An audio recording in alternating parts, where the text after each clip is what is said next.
வணக்கம் Vasudevan cool king echo recycling solution Tiruppur. இந்த plastic bed பாட்டில் shuttering இது என்ன தொழில்? இந்த தொழிலை செஞ்சா என்ன கிடைக்கும்? இந்த தொழிலை எப்படி செய்யணும்? இந்த தொழிலுக்கு உண்டான தொழில் வாய்ப்பு எப்படி இருக்கு? இதெல்லாம் தான் நீங்க தெரிஞ்சுக்கணும். ஏன்னு கேட்டா நிறைய தொழில் வாய்ப்புகள் இருந்தாலும் இந்த பிளாஸ்டிக் ரீசைக்ளிங் தொழில் இன்னைக்கு மிகப்பெரிய வளர்ச்சி கண்டிருக்கிறது. மிகப்பெரிய வளர்ச்சியை நோக்கி போயிட்டு காரணம் டெய்லி நம்ம பொறுத்த வரைக்கும் பிளாஸ்டிக் பயன்பாடு இல்லாமல் இல்ல.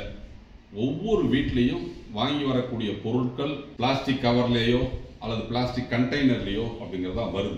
அப்ப அந்த பொருளை நம்ம பயன்படுத்தி தூக்கி வீசப்பட்டது அப்படின்னு சொன்னா அது எல்லாமே அப்படிங்கிறது ஸ்கிராப்பா அப்படிங்கிறது மண்ணில் கிடக்கும். அதனால அது முறையாக ரீசைக்கிள் பண்ணி மதிப்பு கூட்டப்பட்ட பொருட்களா மாறுது. அப்ப குறிப்பா அப்படிங்கிறது பாத்தீங்கன்னா இந்த பிளாஸ்டிக் இதுக்கு முன்னாடி அப்படிங்கிறது நம்ம தூக்கி வீசுற பிளாஸ்டிக் எல்லாம் யாராவது கலெக்ட் பண்ணி அந்த படையெறும்பு கடையில கொடுத்தாங்கன்னா அவங்க அதை பேல் பண்ணி அப்படிங்கிறது பெரிய பெரிய தொழிற்சாலைகளுக்கு அனுப்புவாங்க. அந்த பேல் பண்ணி அவங்க அனுப்பிச்சாங்க அப்படின்னு சொன்னால் அவர்களுக்கு அந்த பணத்தை கொடுக்கும்போது 20% வேஸ்டேஜ் கழிச்சுக்கிட்டு அவங்க பொதுவரைக்கும் பணம் கொடுப்பாங்க. அப்ப ஏன் அந்த 20% வேஸ்டேஜ் அப்படின்றப்போ அவங்க என்ன சொல்லுவாங்கன்னா அந்த கழிவுகள் அந்த மிக்சிங் ஆகிற பிளாஸ்டிக் எல்லாம் ஆவரேஜ் ரேட் அப்படின்னு சொல்லுவாங்க.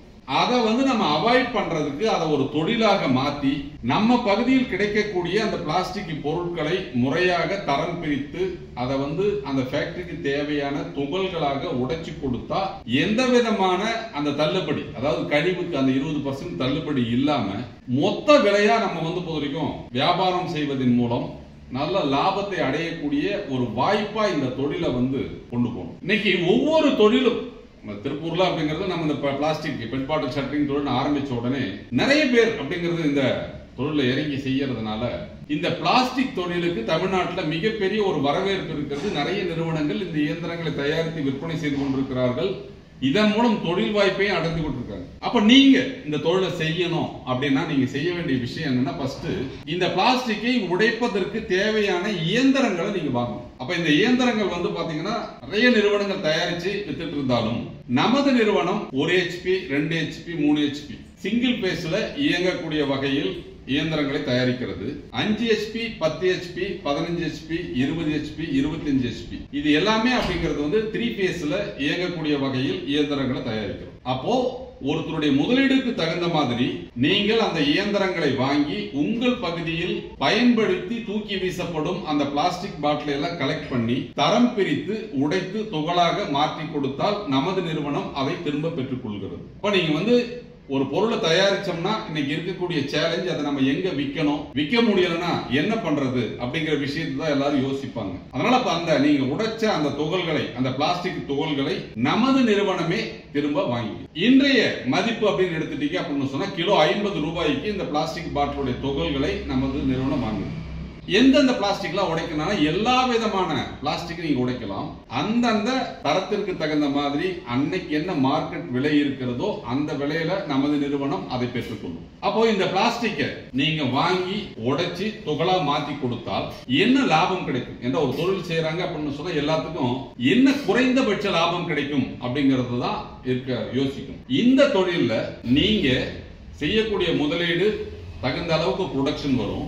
ஒரு கிலோவிற்கு 8 முதல் 12 ரூபாய் வரைக்கும் லாபம் கிடைக்கும். அதாவது டன்னுக்கு 8000 முதல் 12000 வரை லாபம் கிடைப்பதற்கு உண்டான ஒரு வாய்ப்பு உள்ள தொழில். அப்போ ஒரு தொழிலை ஈடுபாட்டோடு நீங்க எந்த அளவிற்கு நீங்க செய்யறீங்களோ, எந்த அளவிற்கு நீங்க ப்ரொடக்ஷன் எடுக்கிறீங்களோ அந்த அளவிற்கு லாபம் இருக்கும். இன்னைக்கு தமிழ்நாட்டில் பல்வேறு நிறுவனங்கள் இயந்திரங்களை கொடுத்து பைபேக் எடுக்கிறோம் அப்படிங்கிற விஷயத்த சொல்லி அவங்க பைபேக் எடுத்தாலும் அதுல 15% கழிவு கழிச்சுக்கிட்டு அதுக்கு மீதி பணம் கொடுக்கறாங்க அப்படிங்கிற மாதிரி தகவல் இருக்கு. ஆனால் நமது நிறுவனம் நீங்க 100 கிலோ கொடுத்தீங்கன்னா அந்த 100 கிலோவிற்கும் உண்டான தொகையை நம்ம கொடுக்கிறோம். ஏன்னா மற்ற நிறுவனங்கள் பைபேக் எடுக்கிறவங்க எல்லாருமே நீங்க 100 கிலோ கொடுத்தீங்கன்னா 15 கிலோ கழிச்சுக்கிட்டு 85 கிலோவுக்கு தான் அவங்க பணம் கொடுப்பாங்க. ஆனால் நமது நிறுவனம் நீங்க 100 கிலோ உடைச்சு கொடுத்தா 100 கிலோவுக்கு உண்டான பணத்தையும் நீங்க வாங்கிக்கலாம். அது போலவே அப்படிங்கிறது சந்தை மதிப்புல அன்னைக்கு விலை என்ன இருக்குதோ அந்த விலைக்கு நீங்க கிடைக்கும். எல்லா விதமான பிளாஸ்டிக்கும் நமது நிறுவனம் வாங்கும். அதாவது UPVC, CPVC, PVC, HDPE, PET LD எல்லாமே நம்ம வந்து பொறுத்த வரைக்கும் வாங்குவோம். தனித்தனி ரகமாக நீங்க பிரிச்சு உடைச்சு கொடுத்தா நமது நிறுவனம் அதை பெற்றுக்கொள்ளும். அப்ப நமது நிறுவனம் நம்ம கொடுக்கிற இயந்திரங்கள்ல தயாரிக்கக்கூடிய பிளாஸ்டிக் மட்டும் தான் வாங்குறோமா அப்படின்னா இல்ல. மற்ற நிறுவனங்களிடமிருந்து நீங்கள் இயந்திரத்தை வாங்கி உடைச்சு கொடுத்துக்கிறீங்கனாலும் நம்ம வாங்கிக்கலாம். ஆனா அதுக்கு முன்னாடி நீங்க அந்த சாம்பிளை எங்களுக்கு அனுப்பணும். எங்கள் நிறுவனத்திற்கு என்ன தரத்தில் கேட்கிறோமோ அந்த தரத்துல நீங்க உடைச்சு கொடுக்கலாம். இயந்திரங்களை நீங்கள் எங்கு வேண்டாலும் வாங்கி இருக்கலாம். நீங்கள் உடைத்த பிளாஸ்டிக் பொருட்களை நாங்கள் வாங்கிக் கொள்கிறோம். அப்ப நீங்க வந்து எங்க தரம் என்ன எங்களுக்கு வேணும் அப்படிங்கிற விஷயத்த சொல்றோம். அதுபோல தரம் பிரித்து நீங்க அந்த இயந்திரத்தை பயன்படுத்தி உடைச்சு கொடுத்தீங்க அப்படின்னு சொன்னால் நமது நிறுவனம் இதை வாங்கிக் கொள்ளும். அப்ப வந்து எங்க கிட்ட தான் நீங்க இயந்திரத்தை வாங்கணும், எங்க கிட்ட தான் நீங்க வந்து பொறுத்த வரைக்கும் இந்த பிளாஸ்டிக் விற்கணுங்கிற அவசியம் இல்லை. எங்களிடமும் நீங்க இயந்திரத்தை வாங்கலாம். மற்ற நிறுவனங்களும் அந்த இயந்திரத்தை கொடுக்கறாங்க. மற்ற நிறுவனங்களை விட எங்கள் நிறுவனத்தின் இயந்திரங்கள் ஹெவியர். அதனால நீங்க மற்ற நிறுவனங்களில் இயந்திரங்களை வாங்கி இருந்தால் அதன் மூலம் உடைச்சு கொடுக்கக்கூடிய பிளாஸ்டிக்கை நாங்க வாங்கிக்கிறோம். புதுசா நீங்க இயந்திரத்தை வாங்கணும் அப்படின்னு சொல்லிட்டு சொன்னா மற்ற நிறுவனங்களிடம் வாங்குவதற்கு முன் எங்கள் நிறுவனத்தின் இயந்திரத்தை பார்த்துட்டு நீங்க வாங்கலாம். காரணம், நம்ம இயந்திரம் வந்து பாத்தீங்க அப்படின்னா ப்ரொடக்ஷன் ஜாஸ்தி இருக்கும், பவர் கன்சப்ஷன் கம்மியா இருக்கும், ஹெவியா இருக்கும். அடிக்கடி அப்படிங்கிறது நீங்க பிளேடு வந்து பொதுவாக ஷார்பன் பண்ண வேண்டிய அவசியம் இல்லை.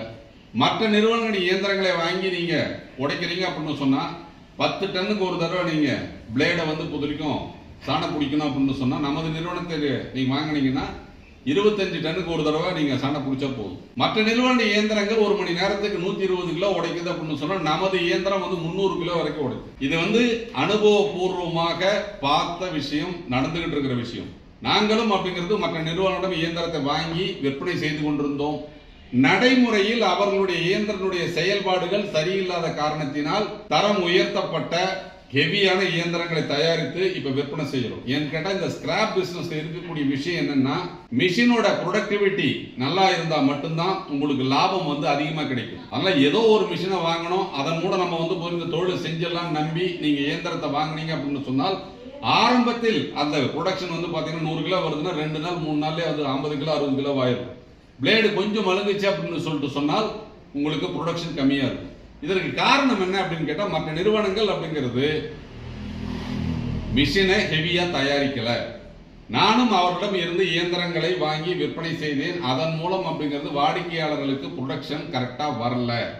இப்போ நம்ம வந்து பொறுத்த வரைக்கும் ஹெவியான இயந்திரங்களை தயாரிச்சு கொடுக்க ஆரம்பிச்சதுக்கு அப்புறம் தான் ப்ரொடக்ஷன் ஜாஸ்தி வருது.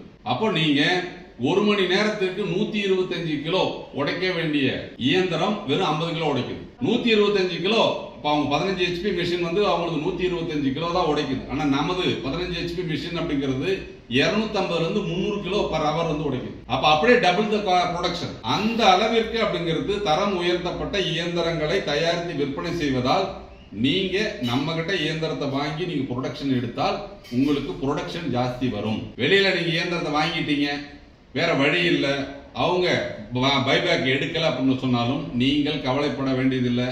நீங்க அந்த துகள்களை எங்களிடம் நீங்கள் விற்பனை செய்யலாம். நீங்க உங்ககிட்ட சாம்பிள் இருந்ததுன்னா நேர்ல கொண்டு வாங்க, பார்த்துட்டு அன்றைய சந்தை மதிப்பில் நாங்க எடுத்துக்கிறோம். அதனால இயந்திரங்களை எங்கு வாங்கி இருந்தாலும் கவலை இல்லை. எந்த பிளாஸ்டிக்கா இருந்தாலும் நமது cool king echo recycling solutions வாங்கிக் கொள்ளும். தமிழகத்தினுடைய அனைத்து பகுதிகளில் இருந்தும் பிளாஸ்டிக் உடைத்து கொடுத்தால் வாங்கிக் கொள்கிறோம். 1 டன்னுக்கு மேல இருந்தா இலவச டெலிவரியில எடுத்துக்குவோம். 100 கிலோ 200 கிலோ இருந்ததுன்னா நீங்க உங்களுடைய சொந்த செலவுல தான் அனுப்பணும். அப்போ 1 டன்னுக்கு மேல இருந்தால் இலவச டெலிவரியில நமது நிறுவனம் வண்டியை அனுப்பி பிக்கப் பண்ணும். 100 கிலோ 200 கிலோ இருந்தா நீங்க உங்களுடைய சொந்த செலவுல புக் பண்ணி எங்களுக்கு அனுப்பணும். இது எல்லாமே அப்படிங்கிறது வந்து பாத்தீங்கன்னா த்ரூ அக்கௌண்ட் டிரான்சாக்ஷன் தான். அக்கௌண்ட்ல தான் பணம் வரும். அன்அக்கௌண்டடா நாங்க எதையும் செய்யறது இல்ல. அதனால ஜிஎஸ்டியோட நீங்க விற்பனை செய்தால் அதை வாங்கிக் கொள்ள எங்கள் நிறுவனம் தயாராக இருக்கிறது. Cool king echo recycling solutions சமுதாய நோக்கத்துடன் பிளாஸ்டிக் கழிவுகளை மேலாண்மை செய்யும் திட்டங்களை வகுப்பது மட்டுமல்லாமல் கழிவு மேலாண்மையில் மிகப்பெரிய ஒரு மாற்றத்தை கொண்டு வந்து எதிர்காலத்தில் இளைஞர்கள் இந்த கழிவு மேலாண்மை மூலம் ஒரு நல்ல லாபத்தை பெறக்கூடிய தொழில் வாய்ப்பை அறிமுகப்படுத்தி கடந்த 4 ஆண்டுகளாக சிறப்பாக தமிழகத்தில் இந்த பிளாஸ்டிக் ரீசைக்ளிங் சொல்யூஷன் நடத்திட்டு இருக்கோம். அதனால நீங்க ஒரு தொழிலை தேர்ந்தெடுக்கணும், குறைந்த முதலீட்டில் அதிக லாபம் தரக்கூடிய ரிஸ்க் இல்லாத ஒரு தொழிலை தேர்ந்தெடுக்கணும் அப்படின்னு சொன்னால் பிளாஸ்டிக் பெட் பாட்டில் ஷட்டரிங் தொழில இணைஞ்சிக்குங்க. உங்களுக்கான வாய்ப்பை நாங்கள் உருவாக்கி இருக்கிறோம். எங்களோடு இணைந்து நீங்களும் சுய தொழில் செய்யுங்கள். நன்றி, வணக்கம்.